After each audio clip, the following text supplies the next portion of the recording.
Okay.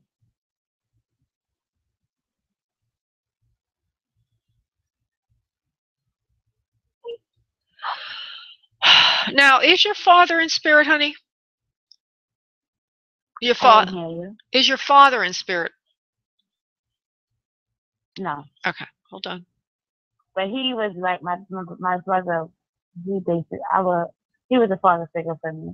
Oh, Like my father's in my life, but I lived with my brother, so I would say him more. He was like, I would say he was my father. all right. Well, maybe that's bringing him in. Let me just continue to kind of probe there and see what we can get. Yeah. Hold on, love. Well, I'm not really getting much. I'm hoping I can. I'm really being optimistic here. Let me just see. There's one scene he's showing me, and I have no idea what to make of that. It's like I'm getting a picture in my mind of something, and I don't really know. Okay. I hear something about wearing a baseball hat a lot. Do you know if he Yeah, did? he said it, yes. All right. Well, see how this works is kind of interesting. You get one thing, and then maybe that helps you pull the person in. So he says, "I wear a baseball hat. I like to wear a baseball hat a lot of time." He says, and then he laughs. I didn't have no hair.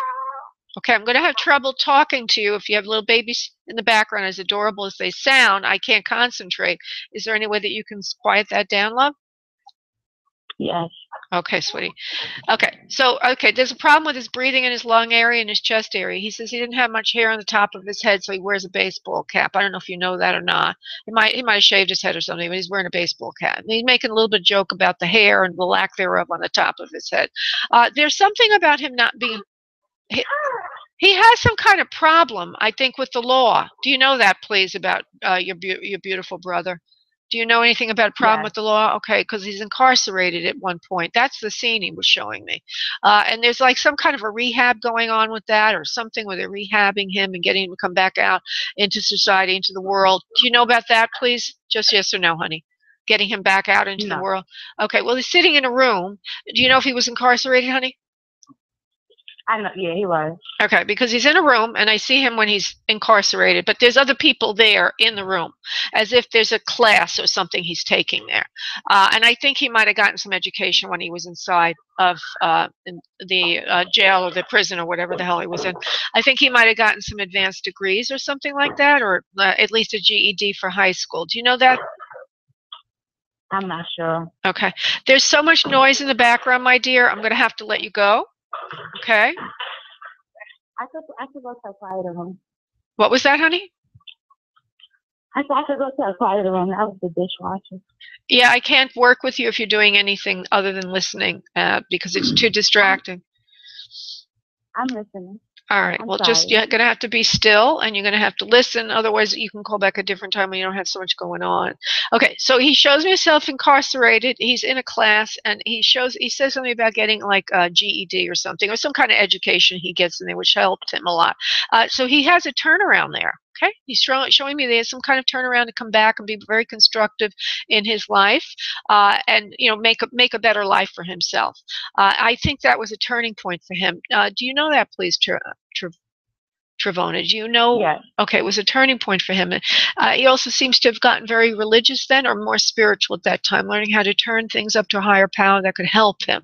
I know that you know that is true. I just feel it very strongly. He loves you very much. He's come in this evening to give you a big kiss on your forehead and bless you. Bless you. Because there's something so spiritual about him. So spiritual about him. He also says it wasn't his time to pass. It was a severe... Oh, goodness, hold on. Severe accident or beating that affected him. He was unable to get his breath back, and before you know it, he was beaten down. Now, I don't know if he's using that word beaten down. It could be used in many ways. I don't have the context. Let me just see if I can get it from him. He's a very loving person. He loves you so much. Yeah. There's so much beauty to him. this feeling of a new start, a new beginning, hope for the future when he gets out of jail, wanting to do better with his life. And I feel that he made a good example for you then, and that you're very grateful to him for that. But now I'm trying to get to how he passed, which is a little foggier, if you will. I also see him in a community where it's easy for children to go the wrong way, and he's trying to help youth. Do you remember that, please, about him, Travona? Him trying to help youth, trying to put young boys on the right path, or young people on the right path, talking out, trying to help people see things the right way. People are not listening to him. There's a lot of violence in the area. I feel that some of this has to do with his passing. Do you understand, please? Yeah. Okay. And I feel it was violence in the streets.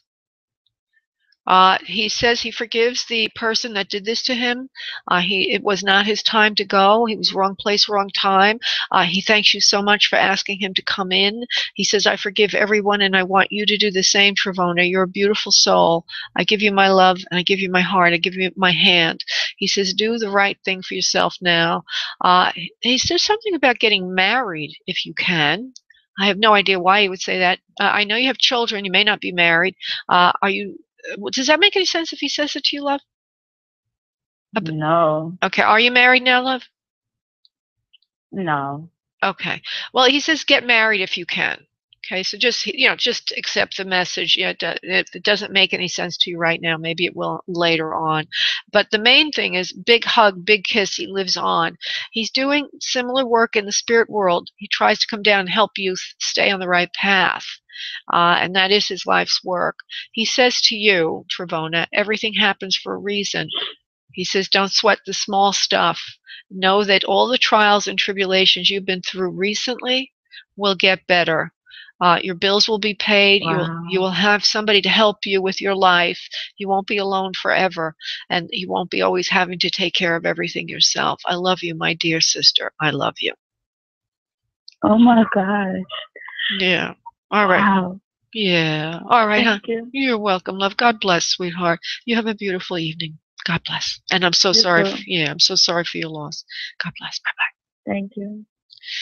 Wow, I guess I kind of felt that had to be done. Thank you, everybody, for calling in Wednesday at 1 p.m. Eastern Time. We continue this. If you want a private session, just go to booklaura.com. If you say radio show in the event code field, you'll get extra time, which is 25% off your reading. Namaste. Namaste. Bye-bye. Thank you for using Blog Talk Radio. Goodbye.